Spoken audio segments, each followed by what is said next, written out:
আমার আল্লাহ তাআলা বললেন আমি তোমাদের বানাইলাম শুধুমাত্র আমার গোলাম হওয়ার জন্য, আমার গোলামি করার জন্য।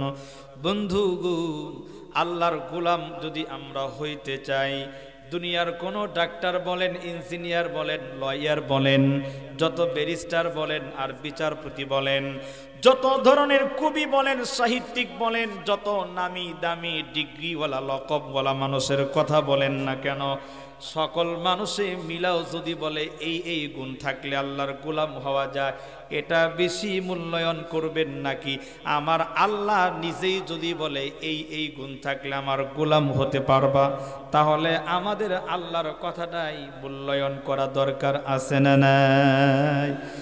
আল্লাহ কইছে গোলামি করার জন্য বানাইছি। আবার ওই আল্লাহকে যদি জিজ্ঞেস করি, আল্লাহ গো কেমনে তোমার গোলাম হমু, আল্লাহ কয় ভয় নাই, কি কি গুণ তোর ভিতরে আসলে আমি আল্লাহর গোলাম তুই হবি, এই বর্ণনা আমার আল্লাহ এই সূরা আপনার এই 25 নম্বর সূরা সূরাতুল ফুরকান এই সূরার 63 নম্বর আয়াত থেকে আল্লাহ নিজেই বলেছেন। সুবহানাল্লাহ বলেন।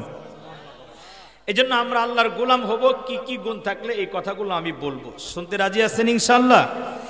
এক নম্বরে আরেকটু সহজ করে বুঝাই। এখন আপনারা বলবেন হুজুর কত বিষয় আছে, কিন্তু এমন একটি বিষয়, এই বোঝা নাই আমার কথা, বোঝা নাই, এই এদিক থেকে আমার কথা বুঝছো? কি কইছি শুরুতে? কথা বলা যাবে না, কথা বলার প্রয়োজন হলে বাইরে যাবা, একদম কথা নাই। হ্যাঁ, কথা বলার প্রয়োজন হলে বাইরে যাবা, একদম সাউন্ড নাই। আমি এলোপ্যাথারি পরিবেশে কথা বলতে পারি না, এই জন্য কিন্তু অনেক কথা বলে ফেলছি ভূমিকায়, কথা নাই। আমি বলতেছিলাম আপনারা বলতে পারেন হুজুর কত বিষয়, কিন্তু গোলাম হতে হবে এই বিষয়টা কেন বললেন? প্রিয় বাবারা, ভাইয়ারা আমার, কেন আপনি আমি আল্লাহর গোলাম হব? আল্লাহ তাআলা কি বললেন? বন্ধুরা আমার আল্লাহ কয় বান্দারে ধনী হওয়ার দরকার নাই, আবার গরিব থাকলেও তোমার কোনো চিন্তা নাই, আবার তুমি অনেক জায়গা জমির মালিক হয়েছো অথবা হও নাই, এটাও তোমার কোনো পেরেশান বা চিন্তা করার বিষয় নয়। একটা বিষয়ে চিন্তা করো বান্দা, তুমি কি আমি আল্লাহর গোলাম হতে পেরেছো কিনা?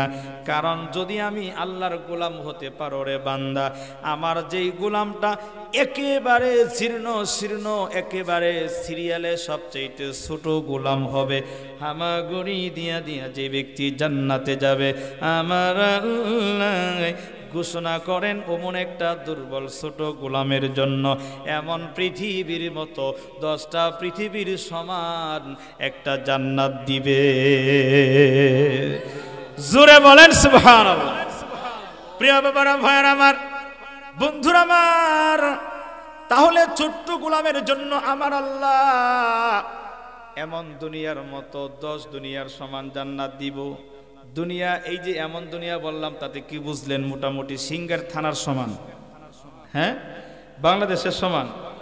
শত শত রাষ্ট্র বাংলা এই পৃথিবীর মধ্যে আমার আল্লাহ তাআলা রেখেছেন, তার মধ্যে বাংলাদেশ বলে খুবই ছোট। হয়তো বাংলাদেশের সেইতে 2-1টা দেশ থাকতে পারে ছোট, নাহলে একেবারেই ছোটর মধ্যে বাংলাদেশ পড়ে। তাহলে এবার আন্দাজ করেন, এরকম বিশাল বড় বড় বহু দেশ নিয়ে, এই যে বিভিন্ন গ্রহ নিয়ে পৃথিবী আমার আল্লাহ তাআলা বানালেন, এত বড় পৃথিবী, এরপর আল্লাহ কয় 10টা পৃথিবীর সমান একটা জান্নাত ও বান্দা সবচেয়ে ছোট গোলামের জন্য দেব। সুবহানাল্লাহ বলেন। আর যদি বান্দাটা বড় হয়, বন্ধুরা আমার, বান্দাটা যদি আরো উচ্চ মানের হয়, যাদের ব্যাপারে আল্লাহর রাসূল বলেছেন কেউ কেউ পুলসিরাতের ব্রিজ পার হবে টের পাবে না। সুবহানাল্লাহ বলেন।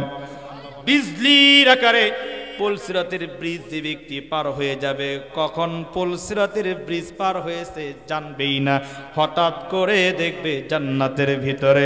ওমন জান্নাতি বান্দার জন্য আমার আল্লাহ তাআলা কত বড় জান্নাত দিবে, এটা আমার আল্লাহ ছাড়া কেউ জানে না। সুবহানাল্লাহ বলেন। এই জন্য প্রিয় বাবারা, ভাইয়ারা আমার, গোলাম হব আল্লাহর। কেননা আমি আপনি যখন কবরে যাব, কবরে যাওয়ার পরে আমারে জিজ্ঞেস করবে না তুমি হাফেজে কোরআন কিনা, বড় মুহাদ্দিস কিনা, বড় মাওলানা কিনা, বড় বুজুর্গ বা বড় পিসাব কিনা, বড় ইঞ্জিনিয়ার কিনা, বড় ডক্টরেটের ডিগ্রি তোমার আসেনি দেখাও, মাস্টার্সের তোমার কোনো ডিগ্রি আসেনি শু করো। এটা বলবে না। ফেরেশতা মুনকার নাকির আমার আপনার কবরে নয়, সারা পৃথিবীর সব মানুষের কবরে একটা প্রশ্ন প্রথমে করবে। প্রথম নম্বরে জিজ্ঞেস করবে মান রব্বুকা, ও গোলাম, ও আল্লাহর বান্দা, মান রব্বুকা, তুমি কার গোলাম, আর তোমার মালিকের নাম তুমি একটু বলে দাও। সুবহানাল্লাহ। প্রথম জিজ্ঞেস করা হবে মান রব্বুকা, তোমার রব কে, তোমারে রব কে আহায় বলো, এটা জিজ্ঞেস করা হবে। অন্য কোনো কিছু জিজ্ঞেস করবে না বাবা। তিনটা প্রশ্নের প্রথম প্রশ্ন হলো তুমি কার গোলামি করেছো, গোলাম হয়েছো তুমি কার, এটা জিজ্ঞেস করা হবে। বন্ধুরা আমার, এজন্য আমরা আল্লাহ পাকের গোলাম হয়ে যাব। কথা বলেন ঠিক কিনা? আল্লাহর গোলাম যদি হতে পারি তাহলে আর কোনো ডিগ্রির দরকার নাই। বন্ধু গো, ওই আল্লাহর গোলাম হওয়ার জন্য কি কি গুণ থাকা দরকার? আমার আল্লাহ এই সূরা ফুরকানের 25 নম্বর সূরায় 63 নম্বর আয়াত থেকে বলেন, এমন এমন গুণে গুণান্বিত হলে আমার গোলাম তোমরা হবা। সুবহানাল্লাহ বলেন। কি গুণ? এক নম্বর আমার আল্লাহ তাআলা বলতেছেন, ওয়া ইবাদুর রহমানিল্লাযীনা ইয়ামশুনা আলাল আরদি হাওনা। আল্লাহু আকবার বলেন। আমার আল্লাহ তাআলা ডাক দিয়া বলেন, আমি রহমানের গোলাম। আল্লাহ তাআলা নিজে বলেন, জমিনের মধ্যে যারা হাত ডাক দিয়া চলে না, লাঠির বড়াই করে যারা চলে না, শিক্ষার বড়াই দেখায়া যারা চলে না, ক্ষমতার ব্যবহার করে ক্ষমতার বড়াই দেখায়া যারা চলে না, বরংস যারা নিজের ছোট্ট মনে করে জমিনে মাথা নিচু করে বিনয়ের ব্যবহার দেখায়া নম্রভাবে যারা নিজের ছোট বানায়া জমিনের মধ্যে চলে, আমার আল্লাহ ডাক দেয়া কয় ওই ব্যক্তিটা হলো আমি রহমানের গোলাম। সুবহানাল্লাহ বলেন। তাহলে এক নাম্বার গুণ পাইলাম, যারা জমিনে খুব বেশি টাকার মালিক এরাই আল্লাহর গোলাম। কথা বলেন। বুঝে থাকলে সাথে সাথে উত্তর দিবেন। অনেক জায়গার মালিক হলে সে আল্লাহর গোলাম। ব্যাংকে অনেক কোটি কোটি টাকা ব্যাংক ব্যালেন্স আছে, সে কি আল্লাহর গোলাম? বড় মাদ্রাসার মুহাদ্দিস, তারে আল্লাহ কইছে এই জায়গায় আল্লাহর গোলাম। কথা বলেন। এই জায়গায় আমার আল্লাহ কি বলল দেখেন, এমন একটা কথা বলল, আপনি ধনী হন আর গরিব হন, আলেম হন আর গায়রে আলেম হন, সবার জন্য এই গুণটা অর্জন করা সহজ। সুবহানাল্লাহ বলেন। সবার জন্য সহজ। কি গুণ? আপনি নিজেকে ছোট মনে করে জমিনে চলবেন, কোনো বড়ত্ব নাই। আপনি মনে করবেন আমার চাইতে ছোট কেউ নাই, আমি জীর্ণ শীর্ণ। এই গুণটা অর্জন করলে আল্লাহ কয় এটা আমি রহমানের গোলাম। সুবহানাল্লাহ বলেন। এখন আমার প্রশ্ন, প্রিয় বাবারা ভাইরা, এই বর্তমান যুগে নিজেরে সবাই ছোট মনে করে নাকি নিজেই বড় মনে করে? কথা বলেন। কি একটা রোগ, একটা ব্যাধি আমাদের সমাজে এখন জানেন? ব্যাধি হলো সবাই সবার জায়গা থেকে মনে করে আমি বড়, আই অ্যাম বিগ, আমার চাইতে বড় কেউ নাই, আমি সবচেয়ে বড় সুফি সম্রাট, অনেক বড় বিজ্ঞ এলেমওয়ালা, অনেক বড় মাদ্রাসার মুহাদ্দিস, অনেক বড় কোর্টের আমি জজ, আমি বিচারপতি, আমি অনেক বড় রং মিস্ত্রি, আমি অনেক ভালো টাইলস লাগাইতে পারি। মানে যে যে জায়গায় আছে ওখান থেকে সে নিজের বড়ই মনে করে। কথা বলেন ঠিক না? খারাপ লাগতেছে? কষ্ট হইতেছে? চলবে? আরো সহজ করে বলি। মনে করেন আপনি এক ডাক্তারের কাছে গেছেন, গিয়ে বলতেছেন ডাক্তার সাহেব অনেক জায়গায় দৌড়াদৌড়ি করছি, আমার রোগ তো সারে না, তো আপনার কাছে আসছি, আমি শুনলাম এক জায়গা থেকে আপনি এই বিষয়ে ভালো চিকিৎসা দেন। ডাক্তার বলছে কি হয়েছে আপনার? এই আমার সমস্যা। ও আচ্ছা, কার কাছে গেছিলেন আগে, কাকে দেখাইছেন? অমুক ডাক্তারের কাছে গেছিলাম। ওহো, এর কাছে গেছিলেন? আল্লাহ বাঁচাইছে আপনি আমার কাছে আইছেন, আর 2 দিন যদি ওনে যাইতেন মরেই যাইতেন। কথা বলে। ও কি চিকিৎসার তো সি বুঝে না, আবার চিকিৎসা করবো কি? আল্লাহ বাঁচাইছে মানে ডাক্তার মানে নিজের বড়ত্ব নিজে বলতেছে। আমার কাছে আইছেন, ভালো করছেন, কারণ এই রোগ আমার কাছে কিছুই না। আছে না নাই? অনেক ডাক্তার এমন এমন কিছু কথা বলে যা ইমান চলে যাওয়ার সম্ভাবনা আছে। কয় আমার কাছে নিয়ে আইছেন রোগী, ও কোনো ব্যাপার না, এক টাইম ওষুধ খেলেই সুস্থ হয়ে যাব। এ কথা বলা যায় যাচ্ছে ভাই? এক টাইম খাইলেই সুস্থ হয়ে যাব, আর এই রোগ একেবারে তাড়াতাড়ি সেরে যাবো, সে বাঁচবো। মেডিকেল ফিরত দিয়েছে, আমার কাছে নিয়ে আসেন, আমি বাঁচাই দিব। নাউজুবিল্লাহ বলেন। বাঁচাই দেওয়ার মালিক কে? সুস্থতার মালিক, অসুস্থতার মালিক আল্লাহ। কয় সুস্থতার মালিক আমি আল্লাহ, অসুস্থতার মালিকও আমি আল্লাহ। সুবহানাল্লাহ বলেন। আল্লাহ তাআলা বলতেছেন ওয়াইদা মারিতুম ফাহুয়া ইয়াশফিন। আল্লাহ কয় যখন অসুস্থতা আসে এটা আমি আল্লাহই দেই, আবার সুস্থতার নিয়ামত আমি আল্লাহই দেই। ঠিক কিনা বলে? এই জন্য প্রিয় বাবারা ভাইয়ার আমার, এমন একটা রোগ আমরা আক্রান্ত হয়ে গেলাম, সবার জায়গা থেকে আমরা সবাই নিজের বড় মনে করলাম, কিন্তু আসলে তো যারা বড় তারা নিজের কখনোই বড় মনে করে নাই। বন্ধু গো, পৃথিবীর সেরা মানুষ যারে না বানাইলে আমার আল্লাহ তাআলা কিছুই বানাতেন না।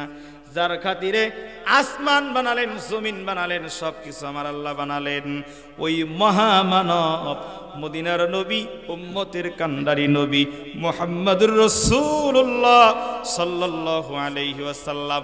আমার আপনার নবীর চাইতে দামওয়ালা, সম্মানওয়ালা মানুষ আর দুনিয়ায় আসেনি।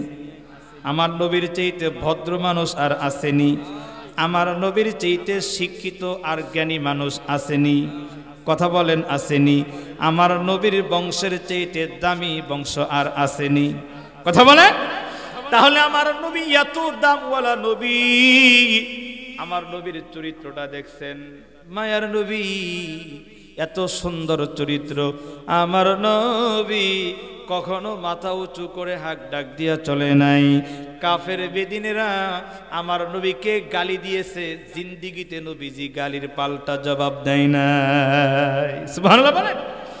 প্রিয় বাবারা, ভাইয়ার আমার, বন্ধুরা আমার, কেমন নবী আমার, এত সুন্দর চরিত্রওয়ালা নবী আমার।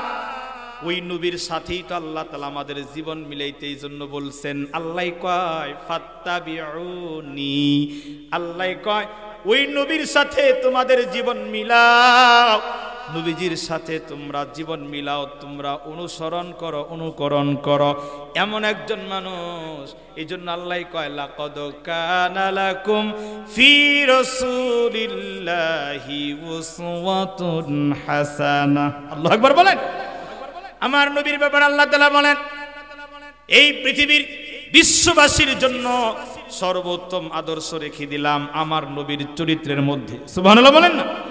আমার নবীর চরিত্রের চাইতে দামি চরিত্রওয়ালা মানুষ আর দুনিয়ার জমিনে নাই। বন্ধু গো, এই জন্য ওই নবীর সাথে আমাদের জীবন মিলাইতে বলছেন, কারণ আমার নবীর আখলাক এত সুন্দর, কাফের বেদিনেরা পর্যন্ত নবীর চরিত্রের প্রশংসা করেছে। সুবহানাল্লাহ বলেন। কাফের বেদিনেরা মাঝে মাঝে তাদের মালামাল আমার আপনার নবীর কাছে গচ্ছিত রাখতো, আর কাফেররা কালিমা পড়ে নাই, মুসলমান হয় নাই, কিন্তু একজন আর একজনের কাছে বলতো আমরা কালিমা পড়ি নাই, মুসলমান না ঠিক আছে, কিন্তু আব্দুল্লাহর বেটা মুহাম্মদুর রাসূলুল্লাহ সাল্লাল্লাহু আলাইহি ওয়াসাল্লাম আল আমিন উপাধি কাফেররা দিছে। কয় আল আমিন, বিশ্বস্ত লোক যদি মক্কায় থাকে তাহলে মুহাম্মদ সাল্লাল্লাহু আলাইহি ওয়াসাল্লাম। প্রিয় বাবারা, ভাইয়ার আমার, বন্ধুরা আমার, আমার নবী কেমন চরিত্রওয়ালা নবী, নিজেরে কত ছোট মনে করতো।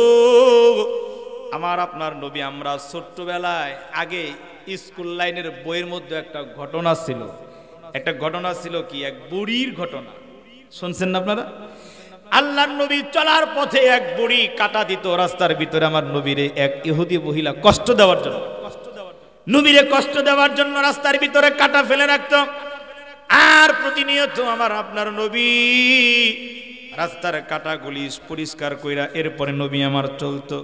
হঠাৎ একদিন মায়ার নবী দেখে রাস্তার ভিতরে কাটা নাই। বন্ধু গো, কেমন নবী, আমার নবীর চরিত্র দিয়া, আখলাক দিয়া ইসলামকে বিজয় করেছে। আমাদের পর্যন্ত দিনকে পৌঁছেছে। বন্ধুরা আমার, আল্লাহর নবী চিন্তা করলেন, নিয়মিত যেই মানুষটা রাস্তার ভিতরে কাটা এরকম ফেলে রাখতো আজকে দেয় নাই, তার মানে কারণ আছে না নাই? কারণ খোঁজার জন্য নবী আমার ওই ইহুদি মহিলা বুড়ির বাড়ি চলে গেছে।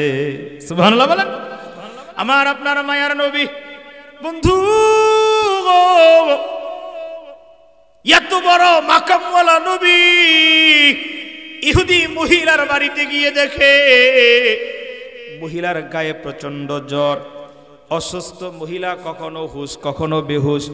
নবী আমার দেরি করে না, বুড়ির ঘরের ভিতরের যত কাজ ছিল সব কাজগুলো নবী নিজের হাতে করছে। সুবহানাল্লাহ বলেন।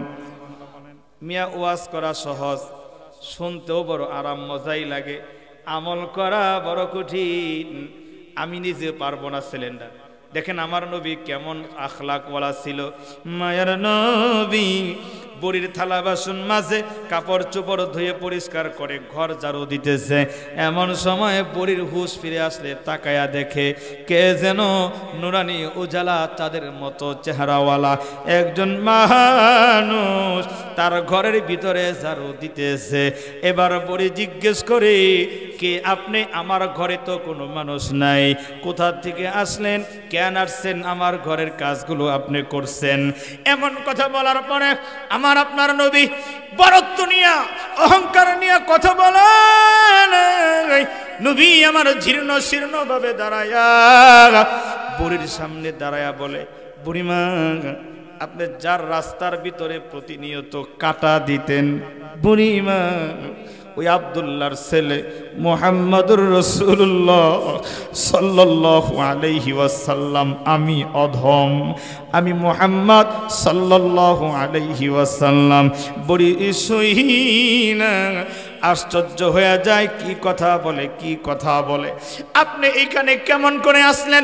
নবী বলে, বুড়িমা নিয়মিত আপনি আমার রাস্তায় কাটা দিতেন, আজকে হঠাৎ করে দেখি রাস্তার ভিতরে কোনো কাটা নাই, রাস্তার ভিতরে কোনো ময়লা নাই। বুঝলাম হয়তো কোনো সমস্যার মধ্যে আছেন, চলে আইলাম। এসে দেখি আপনি অসহায়, তো দিয়ে সারা পারি না। কথা বলেন ঠিক না?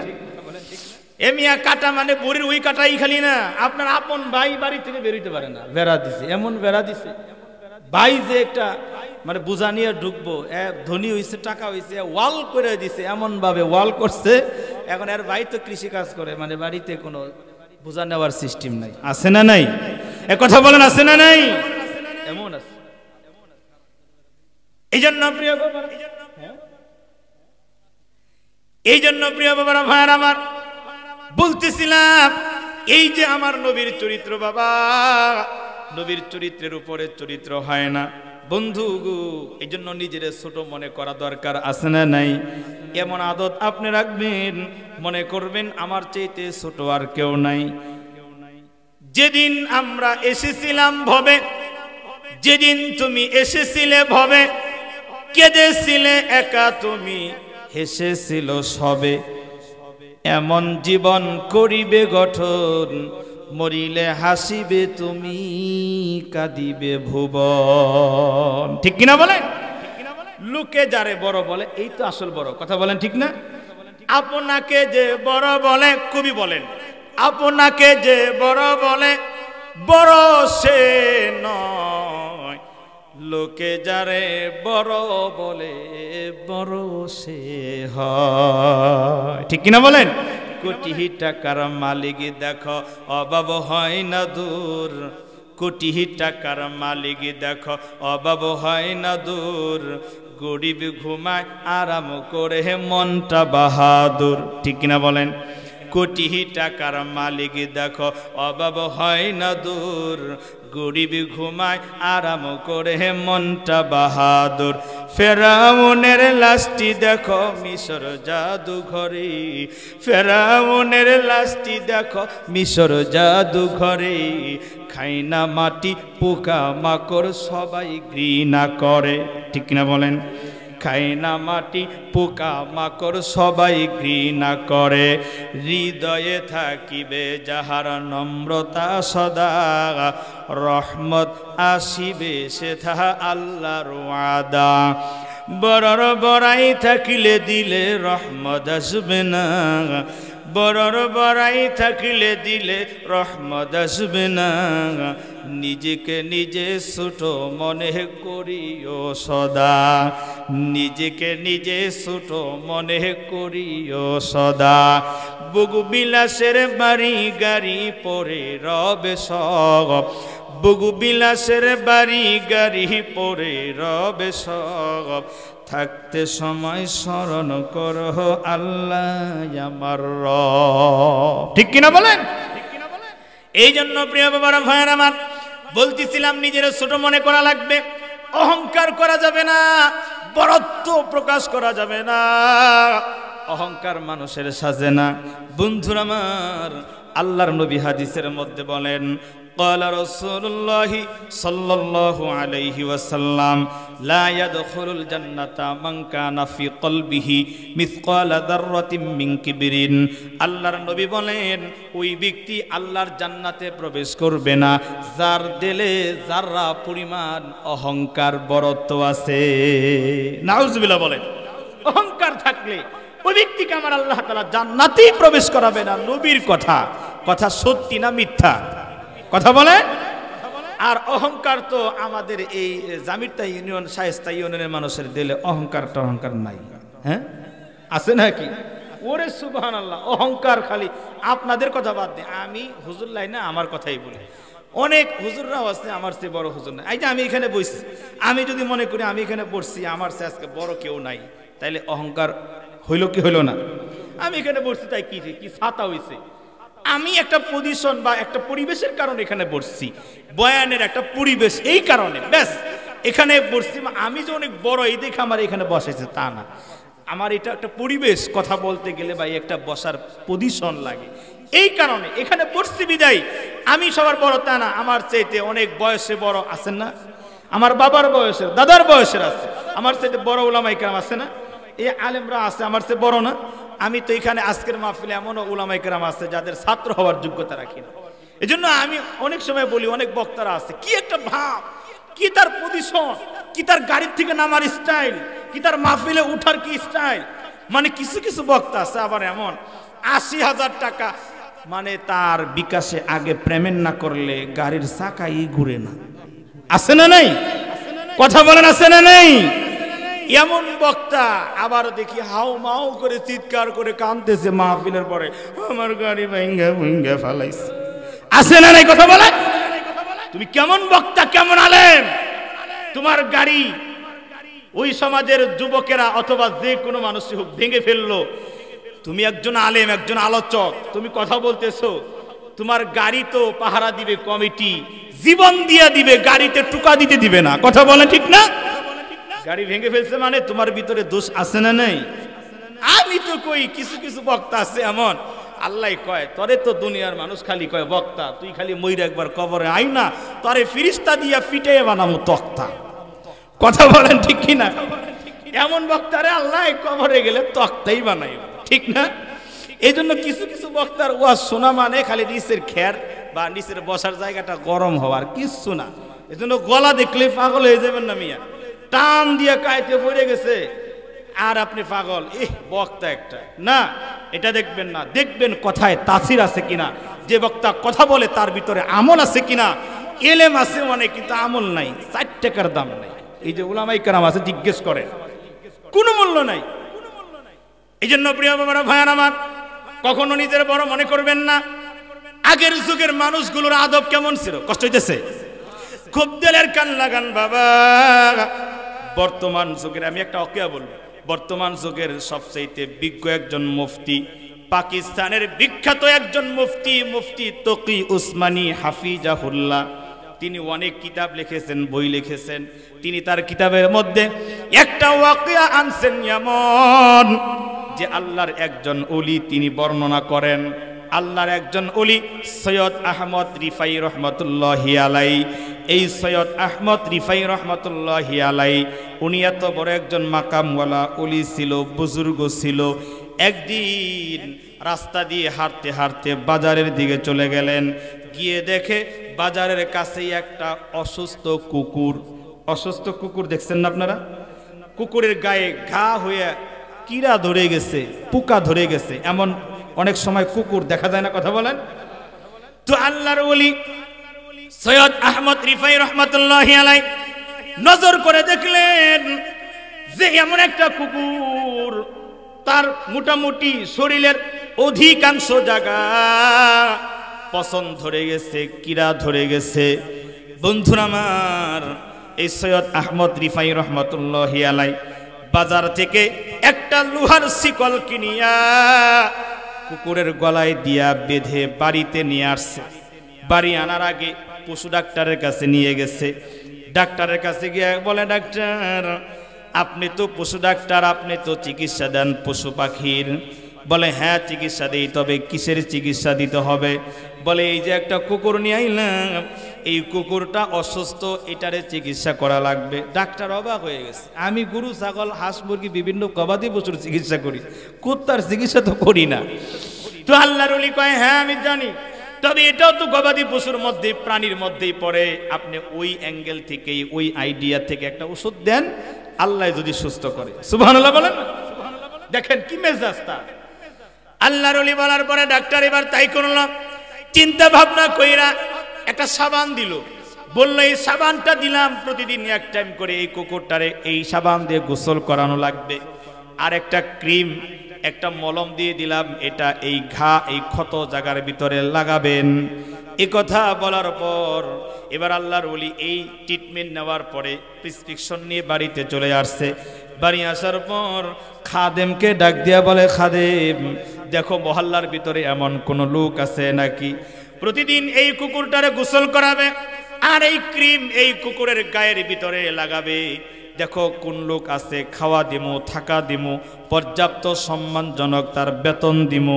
এমন ঘোষণা দিলে সারা মহল্লায় ঘুরে, আশপাশের মহল্লায় ঘুরেও কোনো মানুষ এই খেদমতের জন্য পাওয়া যায় না, কেউ রাজি না।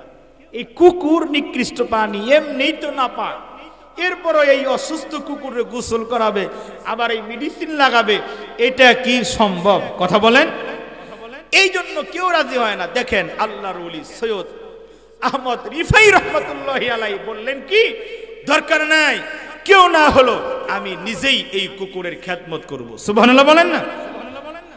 বন্ধুরা আমার খুব খেয়াল করেন, পর্দার অন্তরালের মা বোনেরা আমার, দেখেন আল্লাহর ওলি সৈয়দ আহমদ রিফাই রহমাতুল্লাহি আলাইহি এত বড় বুজুর্গ মানুষ, হাদিস পড়ায় আর কিতাব লেখে, বিভিন্ন মাসআলা লেখে, এত বড় ব্যস্ততাওয়ালা মানুষ, মাদ্রাসা আছে, হাজার হাজার ছাত্র আছে তার, এত ব্যস্ততার ভিতরে প্রতিনিয়ত আল্লাহর ওলি এই কুকুরটারে গোসল করায় আর কুকুরের গায়ের ভিতরে মলম মেখে দেয়।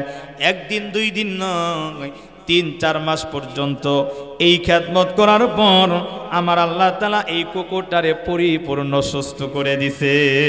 সুবহানাল্লাহ বলেন। কুকুর সুস্থ হয়ে গেছে। সুস্থ হয়ে গেলে পরে গলার থেকে, কুকুরের গলার থেকে শিকল খোলাইয়া দিছে। খোলাইয়া দিলে কুকুর এবার চলে যায়, শুধু যাওয়ার সময় পিছনে ব্যাক করে একটু মালিকের দিকে, মাত্র 2 থেকে 3 জন মানুষ নামে, লাস্টারে যখন ধরাধরি করে কবরে শোয়া দেয়। বন্ধু গু, এটা আমি বলতেছি আর আপনি শুনতেছেন, তবে এইভাবে আপনি শুনে নেন, যেটা বলতেছি এখন এই ঘটনাটা আমাদের সকলের জীবনে একদিন ঘটবে কি ঘটবে না, হতে পারে আগামীকালও হয়ে যেতে পারে। আমারেও ধরাধরি করিয়া আমার স্বজনেরা কবরে শোয়া দিবে। ওই কবরের ভিতরে শোয়া দেওয়ার পর রুহখানি কান্দে,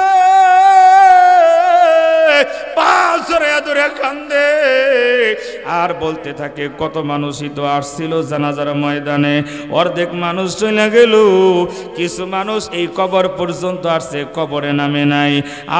মাত্র 2 জন 3 জন মানুষ তোমরা কবরে নেমেছো, তোমরা কিন্তু চলে যাও না, তোমরা চলে গেলে আমি একলা কবরে থাকতে পারবো না। বাসের ডাউটগুলো দিতে শুরু করলো, দিতে দিতে যখন জায়গা সংকীর্ণ হয়ে গেল, এবার একজন মানুষ লাফ দিয়ে উঠে যায়, আর একজন মানুষও কিছুক্ষণ পরে উঠা যায়। এবার শুধুমাত্র খলফা দেওয়ার সময়, বাসের ডাউটগুলো দেওয়ার সময় একজন মানুষ আছে, একজন মানুষ, নবী বলেন ওই রুহখানি পা 2খানি জড়াইয়া ধরিয়া কান্দে, আমার একলা কবরে রাইখা যাইও না। এইভাবে যতই জড়াইয়া ধরে কান্দে, দুনিয়ার কোনো মানুষের চক্ষু দৃশ্যটা বাজান দেখে না, কিন্তু নবী বলে এমন করে কান্দে ওই শেষের মানুষটাও বাসের দাওয়াত দেওয়া শেষ হয়ে গেলে লাফ দিয়া কবর থেকে উঠা যায়, ওই মাইয়াতের সাথে আর কিন্তু এবার কেউ রইল না, একা হয়ে গেল, একা হয়ে গেল। মাটি দিয়া চাপা দিয়া ওই জঙ্গলার ভিতরে, ওই কবরের ভিতরে আপনাকে আমাকে আমাদের সবাইকে একদিন রেখে আসবে বাবা। ওই কবরে আমার ঘর যাবে না, আমার বাড়ি যাবে না, আমার টাকা পয়সা, বিবি বাল বাচ্চা, আত্মীয় স্বজন, বন্ধু বান্ধবী কেউ যাবে না।